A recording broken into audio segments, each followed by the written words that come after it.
I did 8 years in the United States Army National Guard, so I was under two different commanders, if you will. I was under the President of the United States for orders for the United States, but I was also under orders from our governor from the state of Arizona. In 2004, I enlisted in the U.S. Army. My first duty station, I was in the airborne infantry as a paratrooper, up in Alaska actually, which is kind of cool. Big change from growing up down here in Phoenix. From there, I ended up serving about just shy of 15 months in Iraq during 2006, 2007. I'm currently active. I'm in the Arizona National Guard on the Army side. This is my 23rd year I've been working for Maricopa County. So I was fortunate in that I'd already started my career at Maricopa County prior to my enlistment to the United States Army.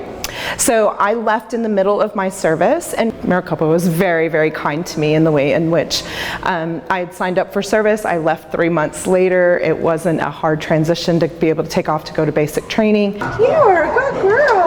And then when I returned, Maricopa County was welcoming. They were very grateful for everything that I'd done for the United States. Hey, what kind of vehicle was it? I guess the thing that I missed the most was that camaraderie, having that core group of people I worked around. And I found that here.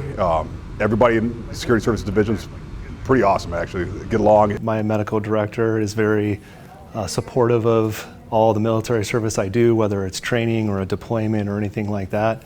And they do it, they take care of it, and that's one of the advantages of being in the military here is there's a lot of other people.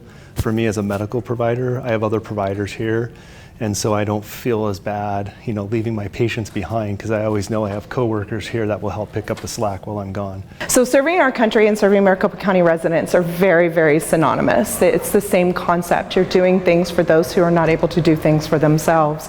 You're speaking up for those who can't speak for themselves, whether it be our citizens who may be afraid or maybe they just don't know the information, or whether it be the dogs in our care. I got to serve my country overseas.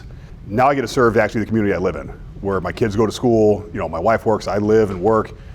It feels kind of more at home. To me, military people are very task-oriented, given a set of tasks, get it done. Hi, how are you doing today? And if you do that here at Maricopa County, and not just for myself, but when I look around my coworkers, if they get those things done, they're gonna have a lot of success and a lot of happiness, in their job here on the civilian side.